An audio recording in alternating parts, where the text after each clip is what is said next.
안녕하십니까. 최첨단의 성형 지식을 전달하는 은하수 성형외과 전인창 원장입니다. 오늘 다룰 주제는 쌍꺼풀 계속 풀리게 수술하는 법에 대해서 설명드리도록 하겠습니다. 사실 예전에도 비슷한 주제를 다뤘지만 쌍꺼풀을 계속 풀리게 수술하고 싶은 사람은 아무도 없죠. 하지만 재수술 상담을 하다 보면 한 번 하고 두 번 하고 세 번 했는데 계속 풀리시는 분들이 분명히 존재를 하고, 그런 분들을 다시는 풀리지 않게 수술하는 것이 제가 이제 주로 하는 고민 중에 하나가 되겠습니다. 거의 뭐 밥 먹는 고민 다음으로 많이 하는 고민이 되겠는데요. 그런데 이제 반대로 생각을 해야죠. 자꾸 풀리게 하려면 어떻게 수술하면 될까? 라고 하면 되는데, 이게 양쪽 눈이 두 개잖아요. 눈이 두 개인데 쌍둥이가 아니에요. 쌍둥이가 아니고 꼭 닮은 형제자매라고 생각을 하시면 됩니다. 이 눈이라는 건 형제자매이기 때문에 우리가 형제자매 두 명을 비교하잖아요. 보통 예를 들어서 뭐 수학 실력을 통해서 비교한다 그러면 한 명은 분명히 더 잘할 수밖에 없죠. 그리고 한 명은 수학을 못하는 애가 되는 거예요. 얘는 다 모든 거를 그런 기준으로 우리가 비교를 할 수 있죠. 물론 부모가 된 입장에서는 그렇게 막 비교하면 애가 삐뚤어 자라겠지만, 얘는 축구 잘하는 애, 얘는 축구 못하는 애, 얘는 수학 잘하는 애, 얘는 수학 못하는 애, 얘는 활발한 애, 얘는 내성적인 애. 조금이라도 그 차이가 있으니까 이렇게 비교를 할 수 있는데, 우리 눈도 마찬가지입니다. 눈 알이 이제 일단 들어가고 나오고 이런 돌출도에 따라서 달라지고, 그다음 위아래 상하 차이, 위에 있냐 아래 있냐에 따라서 달라지고, 결국 그런 돌출도랑 상하 차이가 근본적으로 눈 뜨는 힘이 달라지게 만들어요. 그래서 눈이 좀 약한 눈, 센 눈으로 우리가 좀 나눌 수가 있고, 그것 때문에 이제 쌍꺼풀 수술을, 굉장히 단순한 쌍꺼풀 수술을 하더라도 비대칭이 생기면서 계속 한쪽만 풀리는 거예요. 보통 가장 많이 일어나는 일은 한쪽이, 그런 약한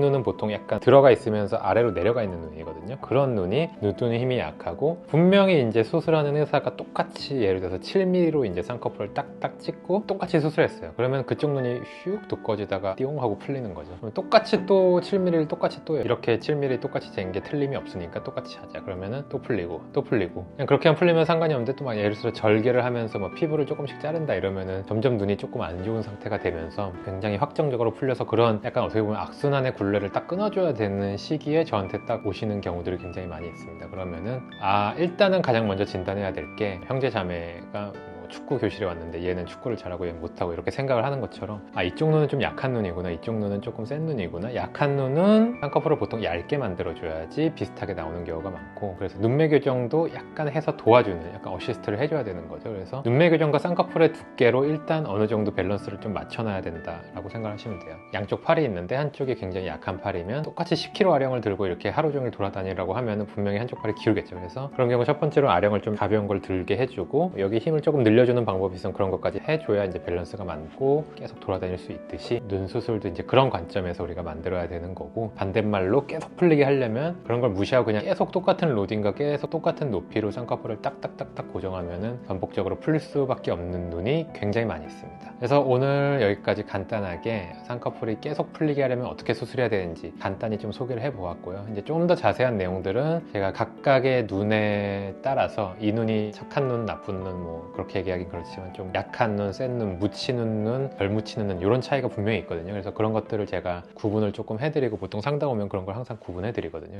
아무튼 뭐 유튜브에서는 이 정도로 설명드리고요. 그러면 상담실에서 뵙겠습니다.